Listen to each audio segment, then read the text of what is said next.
Fedearroz, el gremio de los arroceros en Colombia, le está pidiendo esta mañana al gobierno que incluya al arroz ecuatoriano en el grupo de productos que van a ser castigados con arancel del 30%. Víctor.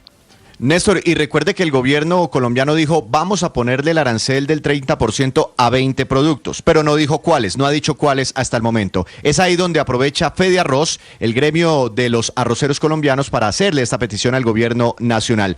Fedearroz solicita que el arroz sea incluido de manera indefinida en las medidas de retaliación comercial que el gobierno nacional adopte frente a las recientes decisiones del gobierno ecuatoriano, y dicen desde el gremio que esta es una medida urgente que protegería la producción arrocera frente a importaciones de Ecuador, tanto legales como ilegales.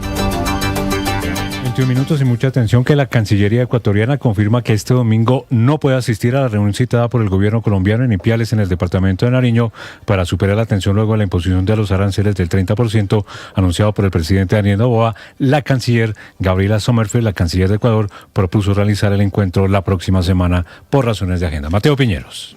Sí, señor Lobodan, después de que el gobierno ecuatoriano tomara la decisión de imponer un arancel del 30% a las importaciones provenientes desde Colombia, el gobierno colombiano le solicitó a la Cancillería de Ecuador una reunión, en principio para este domingo 25 de enero. La idea es buscar una solución a esta situación, pues recordemos que el presidente de ese país, Daniel Noboa, considera que el gobierno colombiano no ha cooperado de manera eficaz en la lucha contra el crimen y el narcotráfico en la zona de frontera. La canciller ecuatoriana Gabriela Sommerfeld confirmó que Colombia pidió la reunión para este domingo, pero ellos ya tienen agenda con un país cooperante importante. Eso es lo que dice la canciller sin revelar cuál es, y por eso lo que propone es hacer la reunión, pero la otra semana. Que ya son agendas que se tienen establecidas con los diferentes ministros y no se puede recibir 25. Sin embargo, el Ecuador ha hecho una contrapropuesta de fechas para la siguiente semana para poder mantener diálogos, pero insistir en la posición del Ecuador sobre este tema tan importante. Lobodan, recordemos que esta mañana aquí en Blue Radio la ministra de Gobierno ecuatoriana, Natalie Morillo, asegura que la reciente imposición del arancel del 30% a las importaciones colombianas no responde a una guerra comercial, sino a una acción de defensa nacional frente a amenazas de seguridad en la frontera entre los dos países.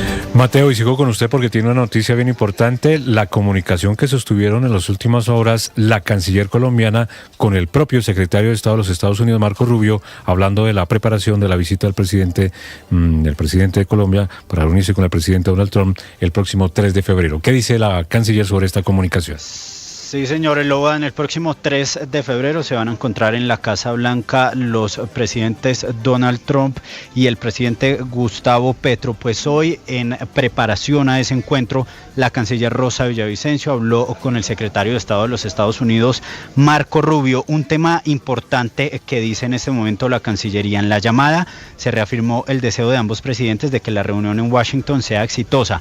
Para ello se confirmó que al señor presidente Petro se le proveerán todas las garantías propias de una visita de un jefe de Estado. De igual manera, el Lobodan, se confirmó que en la reunión hablaron sobre esos temas que serán abordados en el encuentro, muchos de ellos la cooperación entre los dos países, pero también el crimen organizado, la lucha contra las economías ilícitas, especialmente en la frontera, los asuntos de seguridad regional y las oportunidades conjuntas en materia económica. La llamada, dice la Cancillería, fue descrita por las partes como muy positiva. Es una de las preparaciones que hace el gobierno colombiano, el gobierno estadounidense, de cara a esa reunión entre Trump y Petro el próximo 3 de febrero en Estados Unidos. Gracias, Mateo. Y cambiamos de tema porque un juez penal especializado profirió sentido de fallo condenatorio contra los integrantes del llamado COSE de la guerrilla del ELN y otros cabecillas de este grupo al margen de la ley por el secuestro de 7 periodistas y 2 trabajadores de medios de comunicación ocurrido en la región del Catatumbo entre los años 2016 y 2017. Kalila Peña. Los hechos investigados y por los que fueron condenados afectaron tanto a comunicadores colombianos como a periodistas extranjeros y obedecieron a una directriz impartida por la cúpula del Grupo Armado Ilegal con el propósito de ejercer control territorial en el municipio del Tarra y zonas aledañas, así como restringir el ejercicio profesional de informar en una región estratégica para el ELN. Entre las víctimas se encuentra la periodista Salud Hernández Mora, secuestrada el 21 de mayo de 2016 2016 mientras realizaba labores periodísticas en el Catatumbo. 2 días después, el 23 de mayo de 2016, fueron secuestrados el periodista Diego Alonso Aranda, su camarógrafo Carlos Alberto Melo y el conductor John de Jesús Reales. A estos casos se sumó el secuestro de 2 periodistas de Países Bajos en 2017, también en el Catatumbo, cuando adelantaban un trabajo periodístico en la zona. El juez los declaró responsables por los delitos de rebelión, secuestro simple y secuestro extorsivo, todas las conductas agravadas.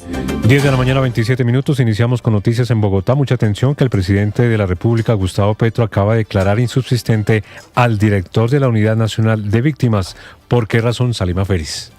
Slobodan, así es, el presidente Gustavo Petro declaró insubsistente al director de la Unidad para las Víctimas, Adid Rafael Romero Polanco, quien había asumido el cargo en junio de 2025 mediante el decreto 0055. La decisión se conoció luego de que el propio Romero confirmara su salida a través de un mensaje publicado en su cuenta de Facebook. En su pronunciamiento, el ahora exdirector aseguró que se va tranquilo, en paz y con la frente en alto, y afirmó que aunque fue retirado del cargo, nunca lo sacarán del corazón de los sobrevivientes del conflicto armado.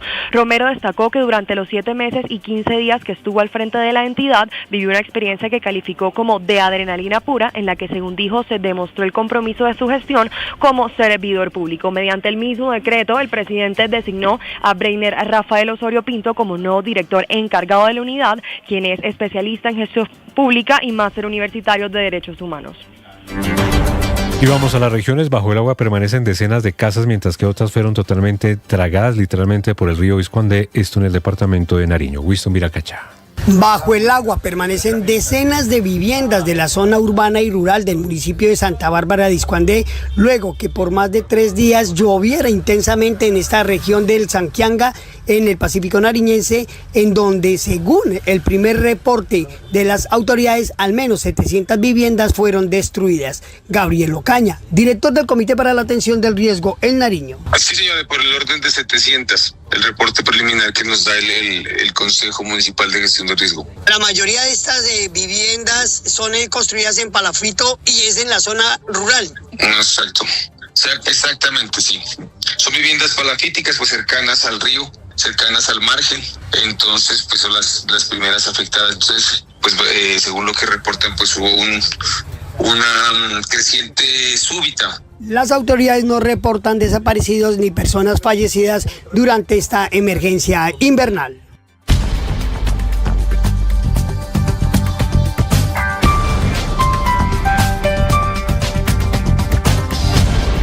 Las victorias y derrotas, la pasión y la afición en juego y los datos de lo último en deportes se lo presenta Mañanas Blue.